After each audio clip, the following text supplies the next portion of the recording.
अस्सलाम वालेकुम। मैथ 603 का आज हमारे पास लेक्चर नंबर 6 है न्यूटन रेफसन मेथड के ऊपर। उसने कहा this method is one of the most popular method and well known method. ठीक है, ये बहुत ज़्यादा इस्तेमाल होने वाला एक मेथड है आपके पास। Use for finding a root of F of X is equal to zero. ठीक है, यहाँ पे क्या है, उसने कहा कि ये एक जिनका रूट्स जो है वो ज़ीरो के अगर बराबर हो, be derived in many ways. The simplest way to derive this formula using the first two terms in Taylor series. उसने कहा जी फर्स्ट टू जो हम इसकी टर्म्स इस्तेमाल कर रहे हैं इन टेलर सीरीज के अंदर, उसने कहा वो इस फॉर्म में है। F of X of N plus one is equal to होगा F of X of one plus X of N plus one minus X of N, और फिर first derivative of F prime यानी लिखा हुआ of X of N.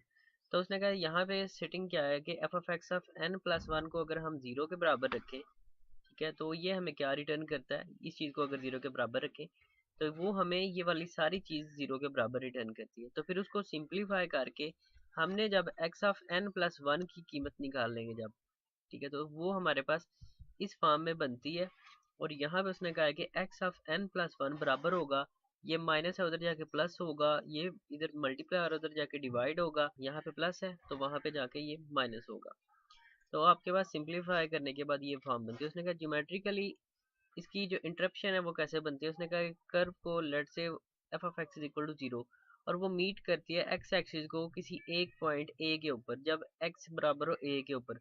तो फिर उसने कहा है कि it means alpha is the original root of the F of X is equal to zero. तो अगर वो उसको मीट करती है वहां पे, यानी इंटरसेप्ट करती है, कता कर देती है, यानी एक दूसरे को एक पॉइंट के ऊपर कट कर देती है, तो फिर वो क्या है कि the F of X is equal to zero. तो फिर जो उसका रूट होगा वो सेटिस्फाई करेगा जो ओरिजिनल रूट होगा, यानी जो सवाल का हिस्सा होता है वो ओरिजिनल होता है। जो एक आंसर और आए वो अगर उस रूट को सेटिस्फाई ना करे तो वो एक्सट्रीनियस कहलाता है, यानी उसे हम एक्स्ट्रा रूट कहते हैं। ओरिजिनल इसलिए इस्तेमाल किया गया कि ये इसका रूट है। तो उसने कहा कि लेट करेंगे कि एक्स एक्स जीरो यानी इनिशियल जो वैल्यू होगी, जो पॉइंट जो नियर पॉइंट होगा, ठीक है, जो नियरेस्ट पॉइंट बनेगा ए का, तो फिर वो इस इक्वेशन के अंदर हम उसने कहा है कि जो इसकी जो टेंजेंट होगी वो फिर ये बनेगी पी ऑफ जीरो, यानी वो पॉइंट एक्स जीरो, और एफ ऑफ एक्स जीरो यानी वो इनिशियल पॉइंट। तो फिर उसने कहा कि जो वो कट करेगी तो फिर वो एक्स वन जो होगा उससे एक पॉइंट और ऊपर निकाला है हमने, तो यानी दूसरा पॉइंट एक्स वन बराबर होगा x zero minus F of into x zero, यानी पहले वाले की वैल्यू और उसका डेरिवेटिव। इसी तरह जब आप एक्स टू की निकालेंगे वैल्यू तो यहाँ पे क्या आएगा, X of N minus one है फार्मूला यहाँ पे, minus F of X of N minus one और F prime of X of N minus one, यानी यहाँ पे अगर एक्स वन है तो एफ ऑफ एक्स वन और F prime of X one, यानी उसकी वैल्यू पुट करनी है उस फंक्शन के अंदर और उसका फर्स्ट डेरिवेटिव लेना है और वो यहाँ पे पुट करना है। तो फिर उसने कहा when F prime of X very large then वो slope is the when the slope is large. जब एफ प्राइम ऑफ एक्स की वैल्यू बड़ी होगी तो फिर उसकी जो स्लोप बनेगी, यानी जो तिरछी लाइन बनेगी वो भी लंबी होगी। Then H will be small as assume and hence the root can be calculated in even less time. तो फिर उसकी जो हाइट बनेगी वो कम होगी तो फिर उसे हम लेस टाइम में जो है वो कैलकुलेट कर सकेंगे। इसी तरह उसने नीचे बताई हुई है 5 एक्सिम्स दी हुई है, ये आप लोगों ने पढ़ लेनी है, कुछ पॉइंट्स दिए हुए हैं, बेसिकली एग्जाम्स नहीं है ये। तो फिर इसने कहा find the real root of the equation. Equation अगर आपके पास ये हो X cube minus X minus one, उसने कहा using Newton Raphson method correct the 4 decimal places. 4 decimal place तक आपने इसकी वैल्यू मालूम करनी है। फंक्शन आपके पास एफ ऑफ एक्स ये है, एफ ऑफ वन अगर आप वन और टू इनकी वैल्यूज पुट करें, एक बार साइन माइनस में आ गया यानी लेस देन आ गया जीरो से, एक बार ग्रेटर देन जीरो आ गया। उसने कहा since the root lines between one and two, तो रूट जो है वो लाई करते हैं एक और दो के दरमियान। तो फिर उसने कहा कि इनका फर्स्ट डेरिवेटिव अगर हम लेंगे तो पावर स्टार्ट में आ जाएगी, 3x का स्केयर बनेगा क्योंकि पावर में से एक माइनस भी होगा। फिर एक्स का लिहाज से जब डेरिवेटिव लेंगे वो वन होगा, और इसी तरह इस वन का जो डेरिवेटिव होगा वो कांस्टेंट होने की वजह से जीरो हो जाएगा। इसका सेकंड डेरिवेटिव अगर आप लेते हैं तो वो आपके पास ये आता है। अब फर्स्ट डेरिवेटिव के अंदर जब इन पॉइंट्स की आप वैल्यूज पुट करते हैं वो ये और एक आपके पास ये बनती है। तब फिर उसने कहा जब इनका डबल डेरिवेटिव की वैल्यूज लेते हैं तो फिर आपके पास ये बनती है। चूंकि उसने कहा है कि here F two and F double dash यानी डबल प्राइम ऑफ टू जो है वो have the same sign, so X zero is equal to two. क्योंकि उसने कहा इनका डबल डेरिवेटिव जो है वो दोनों का सेम साइन के साथ हमें रिटर्न किया है, तो फिर ये क्या है कि इसका जो नियरेस्ट पॉइंट होगा वो दूसरा है, यानी 2 इसका जो है वो अप्रॉक्सीमेट वैल्यू होगी। तो फिर उसने कहा कि न्यूटन रेफसन मेथड के जरिए हम इसकी वैल्यू जब मालूम करेंगे, तो फिर यहाँ पे उसने वो वैल्यूज पुट की हुई है। x1 बराबर है x0, यानी इनिशियल वैल्यू उसने कहा कि अगर 2 है, क्योंकि वो 2 इसके पॉइंट करीब करीब था, तो फिर ये वाला पॉइंट आ गया minus F of x zero.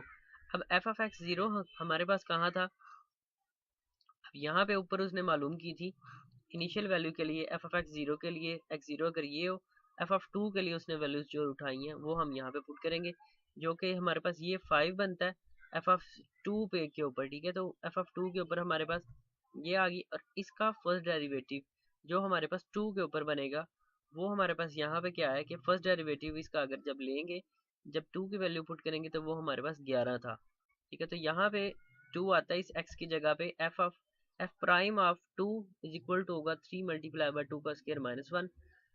तो बॉडमस रूल के अकॉर्डिंग हमारे पास क्या बनता है, 2 का स्क्वायर 4, पहले मल्टीप्लाई सबसे पहले ब्रेस को हल करते हैं, तो यहाँ पे 2 का स्क्वायर हमारे पास ब्रेस के अंदर ही है बेसिकली। तो फिर हम सबसे पहले 2 का स्क्वायर 4 लेंगे, 4 3 12, 12 माइनस 1 वो 11 होगा। तो ये आपके पास f0 का फर्स्ट डेरिवेटिव बनता है, यानी जो वो इनिशियल पॉइंट बनता है उसका फर्स्ट डेरिवेटिव। तो आपके पास x1 की कीमत ये आ गई है। अब x1 की कीमत आपने f फंक्शन के अंदर वैल्यू पुट की, फंक्शन के अंदर वैल्यू पुट करने के बाद एक आंसर आपके पास ये आया।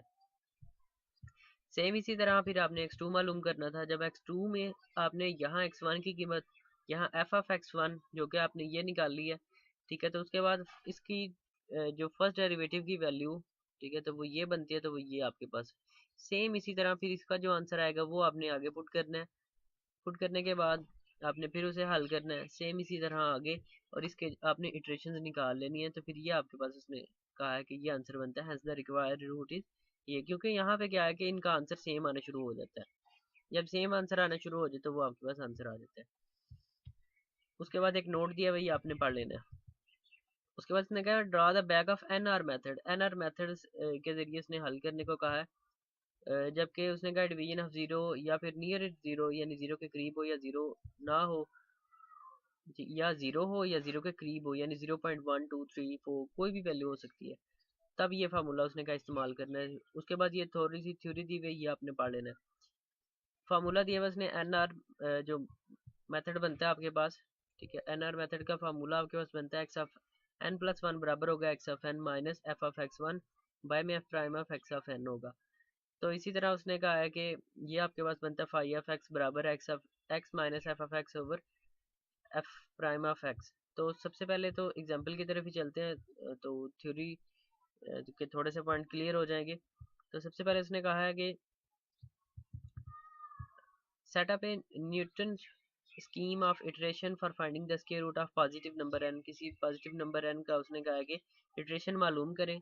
तो सबसे उसने कहा है कि the square root of N can be carried out as a root of the equation, कि आपके पास अगर ये नंबर बनता है न्यूटन रेफसन के हिसाब से किसी स्केयर नंबर वो उसने लिया, तो फंक्शन अगर आपके पास ये बने, तो न्यूटन का फार्मूला ये बनता है, और इसका फंक्शन ये एफ ऑफ एक्स के अगर बराबर हो, तो इसका जब फर्स्ट डेरिवेटिव लेंगे पावर स्टार्ट में आएगी, पावर में से एक माइनस बनेगा, तो आपके पास ये 2x बनेगी। और एन चूंकि यहाँ पे कांस्टेंट है तो फिर ये 0 के बराबर हो जाएगा, बाद में आपके पास ये वैल्यू बनती है। उसके बाद आपके पास एक एग्जांपल है, एवोल्यूट करना है स्क्वायर रूट ऑफ 12 को बाय न्यूटन फार्मूला के हिसाब से। उसने कहा चूंकि स्क्वायर रूट ऑफ 9 जो है वो 3 के बराबर होता है, स्क्वायर रूट ऑफ 16 जो है वो 4 के बराबर होता है, तो हम इनके दरमियान अगर कोई पॉइंट निकाल लेंगे, तो जब इनके दरमियान पॉइंट निकालना होगा हमें इन दोनों को सम करेंगे, सम करने के बाद डिवाइडेड बाई 2 करेंगे। तो यानी कि हम मिड पॉइंट का फार्मूला लगा रहे हैं, इन दोनों के दरमियान पॉइंट अगर हमने निकालना तो हम उन्हें a plus B divided by 2 वाला फार्मूला लगाते हैं, तो वो इन दोनों के दरमियान कोई पॉइंट हमें रिटर्न कर देता है, तो वो हमारे पास ये पॉइंट आएगा। तो हमने इनिशियल पॉइंट जो है वो यहाँ पे ये पुट करना है, एन हमारे पास जो होगा वो सवाल वाली वैल्यू होगी, और उसके बाद फिर हमने x0 जो है वो इनिशियल पॉइंट पुट किए। तो इसी तरह x2 और x3 आपने मालूम कर लेना, तो फिर स्क्वायर रूट ऑफ 12 जो होगा वो ये आपके पास आंसर आता है। सेम इसी तरह इसमें उसने इंटरवल दे दिए 0 और π/2, तो 0 की जगह पे पहला 0 पुट करेंगे और ये π/2 की हमारे पास वैल्यू आएगी, जो हमारे पास बनती है वैल्यूज, फिर वो हम यहाँ पे पुट करके सेम उसके एन आर मेथड के फार्मूले में पुट करेंगे, और यहाँ से हमारे पास निकल आएंगे आंसर। सेम इसी तरह पहला है, और इसी तरह ये नेक्स्ट एग्जाम्पल है। तो ये आप लोगों ने आगे कर लेना है, जो चीज़ ना समझ आए वो आप लोगों ने पूछनी है मुझे, क्योंकि एक ही फार्मूला मुख्तलिफ एग्जाम्पल्स में इस्तेमाल हो रहा है, तो इसलिए एक एग्जाम्पल को करवाने के बाद बाकी एग्जाम्पल्स को थोड़ा सा समझाना होता है। हर एक सवाल या हर एक एग्जाम्पल को बार बार वही तरीके के साथ हल करवाना होता है, तो इसलिए वो टाइम ज़्यादा हो जाता है और लेंथ बढ़ जाती है, इसलिए वो बार बार मैं एग्जाम्पल्स नहीं करवाता। तो मिलते हैं इंशाल्लाह नेक्स्ट वीडियो में, फ़िलहाल के लिए इजाज़त चाहता हूँ। अल्लाह हाफिज़।